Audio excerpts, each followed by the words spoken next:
BTI stock, it's at the top of my buy list. I might put 5 or maybe even 10% of my total portfolio, my total life savings, into the company.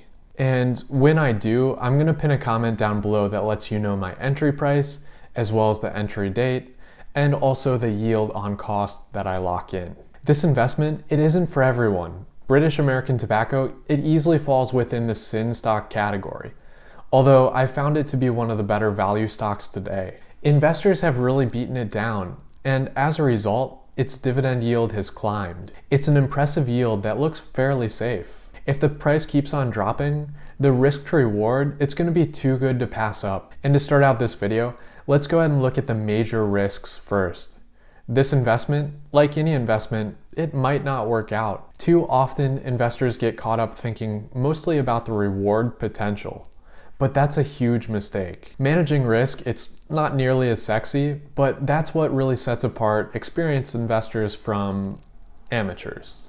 So let's look at the big risks first. I've narrowed it down to five risks to consider, and then we're gonna jump into the reward potential, or more so what I like about BTI stock as an investor. And if you find this research useful, I'd really appreciate it if you just tap that like button down below, as well as subscribe, because that helps out my YouTube channel. I'd really appreciate it. So jumping into those 5 risks, up first we have cigarette users are dropping. BTI's core business is seeing a decrease in users, and it really shouldn't come as a surprise. But let's put some numbers to it. According to the World Health Organization, there were 1.32 billion tobacco users in 2015. Today it comes in just slightly lower at 1.3 billion.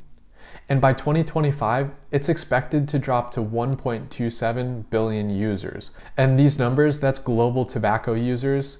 And the US is actually seeing a faster drop, along with some other developed countries. That's important to consider because the US and developed countries are some of the larger segments of BTI's revenue. This decrease in tobacco users, it goes way back, and it's going to continue going forward. Although investors have already factored it pretty well into the company's valuation. But as the risk, if it picks up speed faster than expected, that could further lower the value of British American Tobacco. When it comes to risk, or the second risk, one of the biggest question marks is regulation. But also keep in mind that regulation, it can be a double-edged sword. There are some long-standing rules and precedent in place that actually protect big tobacco companies. We see this with utility companies, etc. Governments, they can get some nice revenue from these companies, and they don't want to lose that source of revenue. Nonetheless, there's always the risk of more restrictive regulation. For example, the Biden administration is considering cutting nicotine in cigarettes to non-addictive levels. This would be a huge hit to BTI stock. And this risk, it really ties into the third major risk to consider, which is diversification risk. Now, British American Tobacco, it is in over 180 markets. The global scale, it provides some diversification benefit. Although when looking at revenue, the bulk of it is really derived from a few key areas that are seeing similar regulatory concerns. When it comes to products, in the first half of 2021, BTI's combustible revenue segment made up 86% of total revenue. This segment is seeing some of the most downward pressure.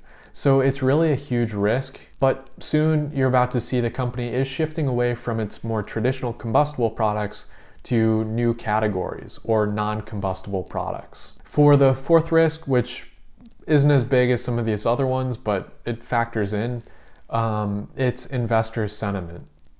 There's been a huge shift towards green and socially responsible investing. More funds are excluding tobacco, oil, and other sin stocks from their portfolios. This lower demand puts downward pressure on share prices. BTI shares have been trading at a discount, and that's likely going to persist. For the fifth and final major risk to consider, commodity costs are climbing, or inflation is really picking up, and this can put pressure on operating and other profit margins. Now, it is a risk, but thanks to pricing power with addictive products, British American Tobacco should be able to continue passing along costs to customers. Now that we've covered the major risks, let's go ahead and dive into why BTI stock is at the top of my buy list. Up first, let's look at some of the financials. From a revenue standpoint, British American Tobacco, its annual revenue has leveled out recently. You might see slightly different numbers depending on where you get your financial info. For my data, I've gone straight to the source.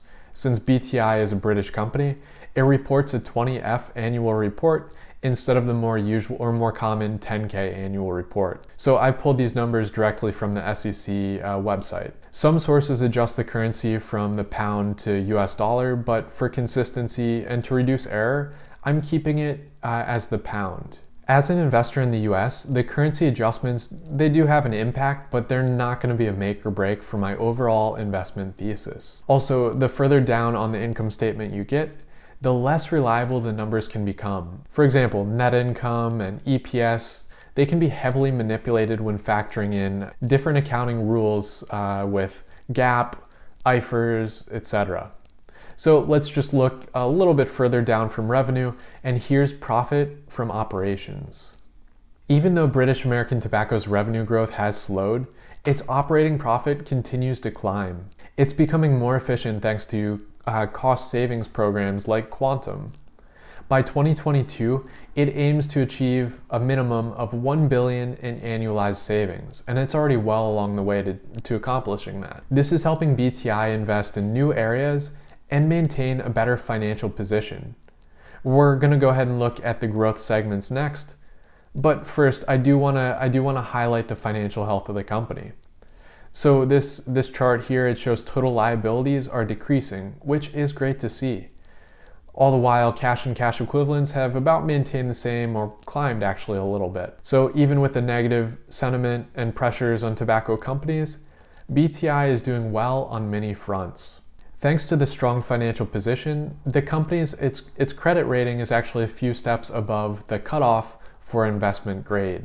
It comes in at BBB+, and if deleveraging continues, it might come in even higher. So even while the balance sheet is improving, British American Tobacco, it's been investing heavily into new segments. And already we're seeing some pretty solid growth. In the first half of 2021, new category revenue was up by about 50%. And by 2025, the company is expecting about $5 billion in new category revenue. This is really helping to offset the downward pressure from cigarette sales. And eventually the new segments, they should surpass traditional combustible sales. Some of the new product segments include Vuse and Glow. So this chart from one of the recent investor presentations, it shows growth in total non-combustible consumers. Total consumers topped 16 million in the first half of 2021.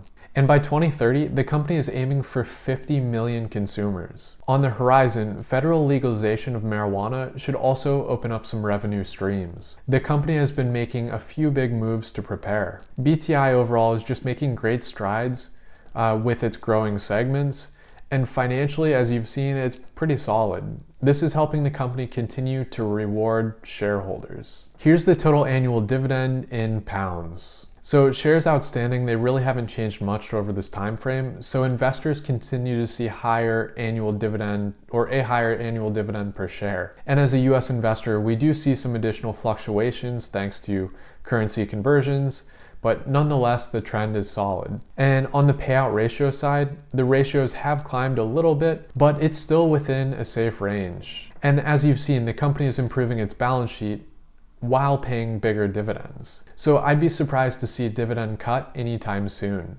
Being a foreign company, the UK also has favorable taxes for dividends paid to US investors. So that's great to see as well. From a valuation standpoint, BTI stock is also the cheapest it's been in about a decade. Its price to sales ratio, price to earnings, EV to EBITDA, and other metrics, they look attractive when looking at its historical trends. And it trades at an even steeper discount compared to the market as a whole. But as mentioned, the SIN stock discount will likely persist. Overall, SIN stocks like British American Tobacco have provided excellent long-term returns. And with the continued negative pressures, they'll likely continue. British American Tobacco is beaten down, and hopefully we'll see some capital appreciation in the years ahead. But even if it trades sideways, more than an 8% dividend yield is hard to pass up. That alone comes right in line with long-term stock market returns. Thanks for tuning in today, and as always, I'd really appreciate it if you just tap that like button down below, as well as subscribe. Please also let me know if you're investing in BTI stock in the comments below, or let me know why you're hesitant to buy. I'm always looking for more information to update my investment thesis.